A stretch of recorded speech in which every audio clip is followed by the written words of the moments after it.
In December of 2021, I sat down with two people, Jana and Dorothy. Jana is an occupational therapist who I attended a lymphedema certification class with in 2011. She put me in touch with Dorothy, a woman who has Turner syndrome. Turner syndrome is a condition that results in abnormal development of girls due to their missing part or all of the X chromosome.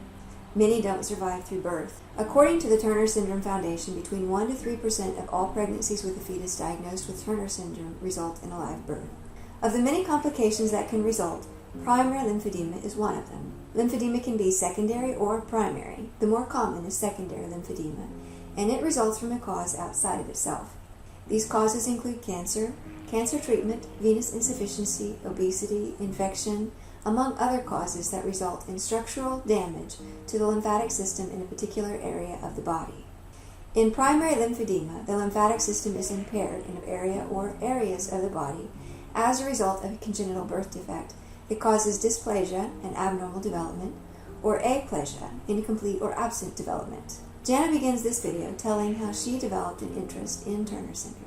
The Turner Syndrome Society of the United States came to Dallas, and they were looking for speakers for their conference, and they just happened to call the Lymphedema Clinic. They just said, would anybody like to come and speak on Turner syndrome? And I'm like, well, I'll do it. The conference was in July of 2013, and I started looking at lymphedema, Turner syndrome, and I started reading, and I realized lymphedema is a huge part of Turner syndrome. Most all of the things that present with a female with Turner syndrome are caused by the fetal edema that happens. So you see the wide spaced nipples, you see the webbed neck, you see the widened facial features, and then of course the cardiac deficits that they can have as a result of prenatal edema that after birth turns into lymphedema. And so that's how I met the Turner syndrome population. And I gave the speech in 2013. And so I finished with my speech, and I'm walking out, gathered my stuff, and I turn around, and there's probably 30 women of short stature hobbling around trying to get their shoes off so I can look at their feet. One of those women was Dorothy. My name is Dorothy. I am 67, 68 years old. I was born with lymphedema because I have Turner syndrome. And when you are born with lymphedema, it is referred to as primary lymphedema. Back in the early 1950s, Turner syndrome was, a lot of pediatricians didn't know about it. And I was so classic that I guess I stood out because of the edema, the puffy hands and feet. It just was kind of obvious, fortunately, to my pediatrician. Turner syndrome is a condition that can involve the heart, the ears, the lymphedema, kidneys, sterility. There's a lot of aspects into Turner syndrome. You can have part of it, you can have all of it. People have 46 chromosomes. A chromosome is a long chain of DNA that has part or all of the genetic instructions. Most of these are identical in men and women except two, the X chromosome and the Y. These are sex chromosomes that determine the sex of an individual. Men have both an X and a Y, while women have two X chromosomes, except in Turner syndrome, where they are missing part or all of the X chromosome. As a result, they don't develop normally.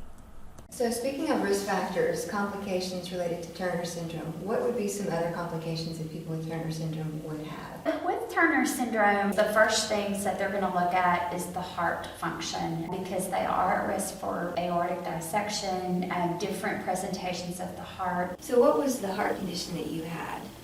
It's called coarctation of the aorta. And as a child, they explained it to me. The aorta is like a straw that goes to the heart, and while I was still growing, they cut the bad parts out and sewed the good ends together. Yeah, so basically what happened with the aorta is you had a narrowing at part of it, and because of that narrowing, it increases blood pressure, right? Right, so the heart was kind of it was working harder. Yes. They are at risk for kidney issues, they are at risk for thyroid issues, learning disabilities, and they're all going to present in a different level. My first year of life, I had 14 ruptured eardrums. I was always told to watch my thyroid. People often mention, oh, come to see me, and your directions are turn, go down a mile, turn left, and then go down another 12 feet and turn right, and that totally loses me. I'm much better with, okay, go down to the gas station, turn left. Which is why you told me, once you get past the gates, Yeah. then take a right. Once you see the parking lot, then go down. Yeah. Okay. Yeah. I had no trouble, by the way. Oh, good. Great instructions. Math has been an issue, and that's pretty typical. The whole dynamics of this learning disability is called nonverbal learning disability. It's kind of ironic because obviously I'm very verbal. I did get a bachelor's degree and I did get a master's degree, and my bachelor's is in sociology. Yeah, it has to do with the processing in the brain. As a kid, I learned right from left because my right foot was the one that was swollen. After the presentation, several women wanted Janet to look at their feet. Listen as she describes what she found. I literally sat there for another 2 hours and looked at everybody's feet and gave advice. They had toes that were crusted over stage 3 lymphedema, and they had shoes that they had shoved their shoes into tiny little pointy-toed shoes. Or there was girls with a foot the size of a softball that all they could wear was flip-flops. And so I realized, okay, this is an issue. Both my feet originally were lymphatic. They had swelling. For some reason, my left foot went down in size. And one Sunday, my mom had those Mary Jane shoes where they're kind of like patent leather with the strap. Yes, open on the top. Yeah, and the right foot swelled up again and never went down. My greatest concern about getting this information together with a research study was to find out what is the swelling, how is each person's experience, and help females know that just because you don't have swelling, you still need to know that this is a risk factor. This is something that can happen to you, and if it does happen, you need to know what to do about it. And I think the thing that made me decide that I want to look further into this is I had a mom come up to me and she put her little girl's foot in my face and she was like, what do you think about this? She keeps getting infections. So as a child, what were some of the complications that you had as a result of the lymphedema? One problem that was chronic. By chronic, I mean once a year, basically. That was as the school year came around the corner in the fall, I would get new shoes like all the kids would. The only shoes that I could wear were saddle shoes. And they're very sturdy, they're very supportive, but they're heavy. And I would develop a blister on the back of my right foot. And the blister would get irritated, it would open, and once it opened, then the bacteria got in there. And that's how you would get cellulitis. But again, Marcus Welby came to the rescue. Dorothy's referring to a TV series that aired on ABC from 1969 to 1976, featuring a character by the name of Dr. Marcus Welby. If it was a weekend, no problem, come to my house. He was fabulous. So you gotta get that antibiotic in there right away. And my mom would stick a pillow in the car, because it was always in the rear. Oh. Shot. Oh, I see one of those shots, yeah. So, but yeah, no, he call me anytime, we gotta get on top of this. And so it just, What a good doctor you had. he was very special.